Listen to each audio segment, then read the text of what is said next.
Une bien triste nouvelle pour commencer ce dimanche, puisque la reine de la nuit, l'idole des fêtes les plus mémorables de la jet set avec ses clubs chanteuses des petits papiers et de Je te survivrai, est morte aujourd'hui à l'âge de 92 ans.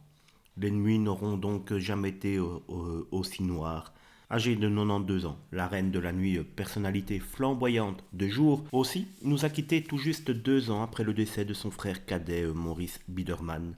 Les habits de lumière, les bijoux, le boa resteront donc désormais au placard, mais les hommages des orphelins de cette grande dame de cœur ne vont pas manquer de pleuvoir durant toute la journée de ce dimanche 1er mai. On ne sut certes jamais qui fut véritablement Zoa, mais Régine, elle, on la connaît bien.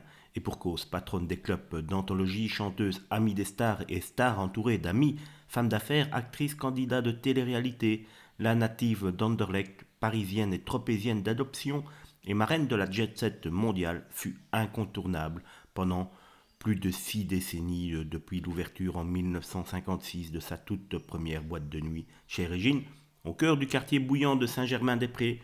Ils sont peu ceux qui se sont fait un prénom sans avoir besoin de nom, et déjà le sien, celui d'une reine née, Regina en latin, est alors en haut de l'affiche pour paraphraser un tube de Charles Aznavour, lequel lui écrira quelques années après la délicieuse chanson Nounours.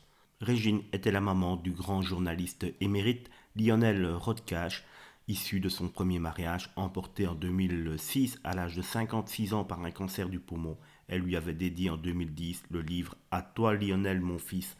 Elle avait épousé en seconde noces en 1969 Roger Choucroune avec pour témoin une de ses amies de la première heure connue comme le loup blanc chez Régine, Françoise Sagan.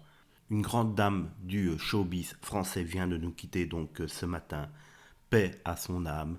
Repose-toi bien, Régine, et merci pour tout ce que tu as donné au show business à la française.